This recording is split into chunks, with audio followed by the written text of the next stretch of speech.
Every year, at least 38 children die in hot cars, but this doesn't have to happen. If you see something, do something. You could be the difference between life or death for a child.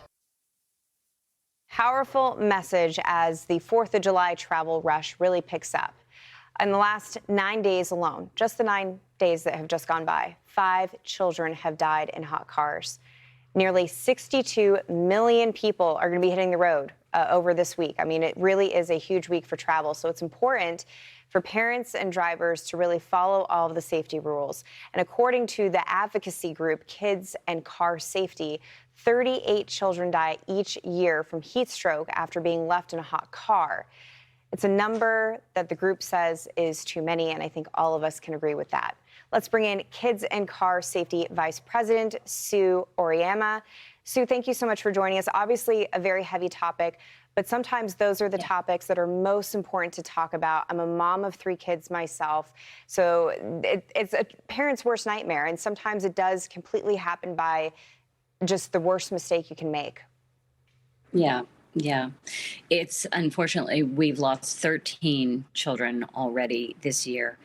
And with the holiday coming and the extreme heat, it's often a change in routine. So people are shocked to hear that sometimes a child is unknowingly left in a vehicle. And the biggest mistake a parent can make is thinking it can't happen to them. So, we strongly urge parents to think about the safety tips that they can use that are super simple to make sure a child never gets into a car on their own or gets left in a car unknowingly. Yeah, and also I think it's helpful to have the conversation with your kids, obviously age appropriate, but teaching your children from a young age that we never treat the car like a toy. It is not a place to play hide and seek. We never go there without mom and dad. And knowing as a parent, if you don't know where your kid is, the first thing I do is check the car, check the water. Those are the 2 top ways that things can go wrong and 2 things that you can check very quickly.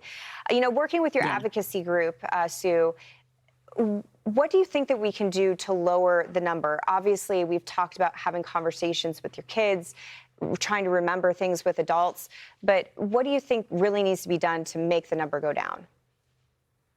Well, I mean, number one, we need to dispel the myth that this happens to so-called bad parents and have everyone understand it could happen to anyone and normalize the conversation about it. Educate other people when you hear these tips and things you can do. Share that with family and friends.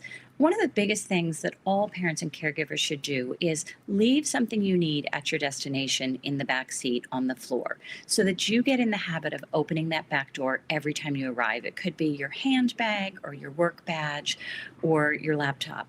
So make it a habit of opening that back door every time you arrive somewhere, even if you're not the person that drives the child every single day. Yeah, it just great becomes tip. a habit, and you'll always have that visual. Yes, it's just a good reminder. Sue, thank you so much for joining us today, Vice President of Kids and Car Safety. Let's keep everybody safe this summer.